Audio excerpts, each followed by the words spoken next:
नमस्ते, मेरा नाम है दीपाली और स्वागत है आप सभी का हिस्ट्री सीकर पर।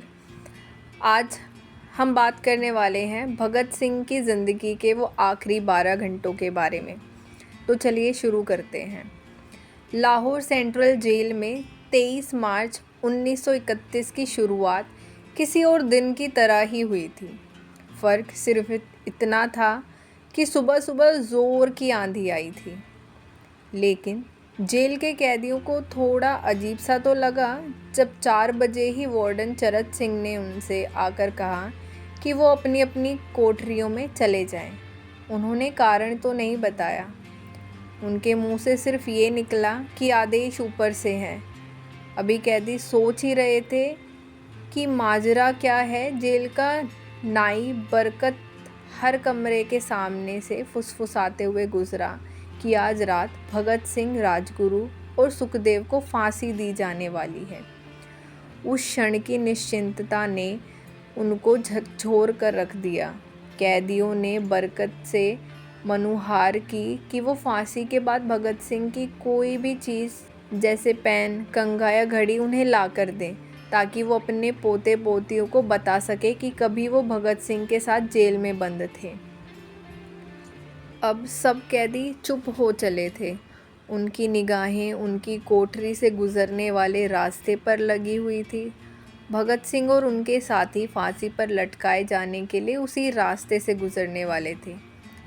एक बार पहले जब भगत सिंह उसी रास्ते से ले जाए जा रहे थे तो पंजाब कांग्रेस के नेता भीमसेन सच्चर ने आवाज़ ऊंची कर उनसे पूछा था, आप और आपके साथियों ने लाहौर कॉन्स्पिरेसी केस में अपना बचाव क्यों नहीं किया?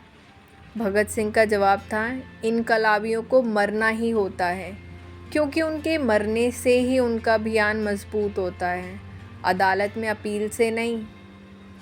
वार्डन चरत सिंह भगत सिंह के खैर ख्वाह थे और अपनी तरफ से जो कुछ बन पड़ता था उनके लिए करते थे।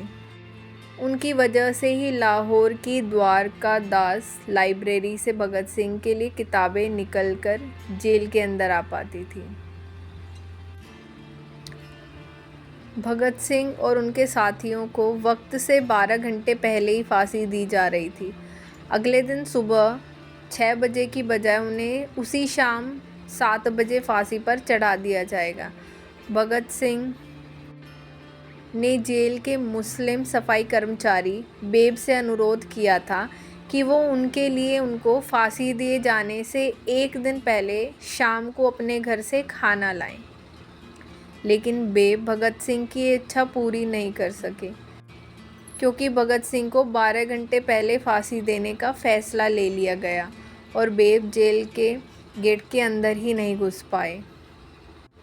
थोड़ी देर बाद तीनों क्रांतिकारियों को फांसी की तैयारी के लिए उनकी कोठरियों से बाहर निकाला गया।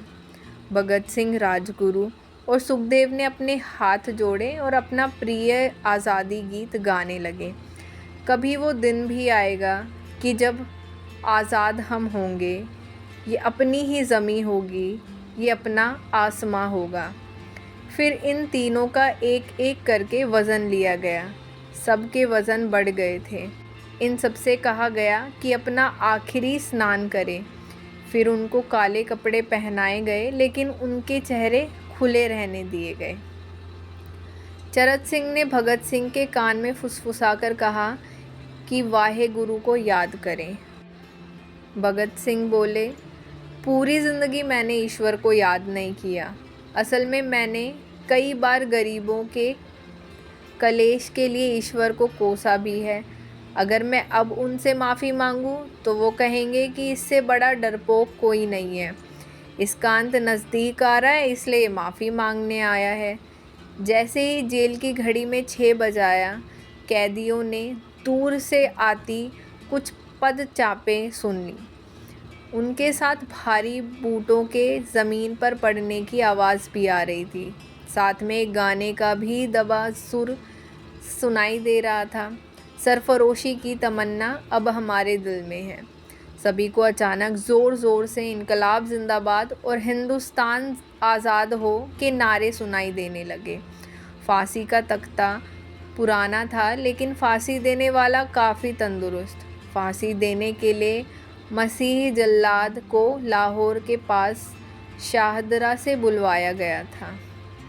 भगत सिंह इन तीनों के बीच में खड़े थे। भगत सिंह अपनी मां को दिया गया वो वचन पूरा करना चाहते थे कि वो फांसी के तख्ते से इंकलाब जिंदाबाद का नारा लगाएंगे। लाहौर जिला कांग्रेस के सचिव पिंडी दास सोंधी का घर लाहौर सेंट्रल जेल से बिल्कुल लगा हुआ था। भगत सिंह ने इतनी ज़ोर से इंकलाब जिंदाबाद का नारा लगाया कि उनकी आवाज़ सोंधी के घर तक सुनाई दी। उनकी आवाज़ सुनते ही जेल के दूसरे कैदी भी नारा लगाने लगे। तीनों युवा क्रांतिकारियों के गले में फांसी की रस्सी डाल दी गई, उनके हाथ और पैर बांध दिए गए। तभी जल्लाद ने पूछा, सबसे पहले कौन जाएगा? सुखदेव ने सबसे पहले फांसी पर लटकने की हामी भरी। जल्लाद ने एक एक करके रस्सी खींची और उनके पैरों के नीचे लगे तख्तों को पैर मारकर हटा दिया। काफ़ी देर तक उनके शव तख्ते पर लटकते रहे। अंत में उन्हें नीचे उतारा गया और वहां मौजूद डॉक्टरों, लेफ्टिनेंट कर्नल जेज नेल्सन और लेफ्टिनेंट कर्नल NS सोधी ने उन्हें मृत घोषित किया।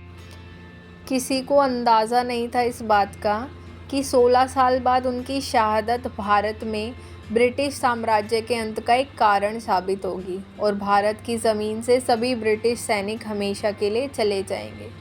तो ये थी हमारी आज की कहानी। अगर आपको कहानी अच्छी लगी तो लाइक, कमेंट, शेयर और सब्सक्राइब ज़रूर करें और ऐसी ही इंटरेस्टिंग वीडियोस के लिए बने रहिए हमारे साथ। धन्यवाद।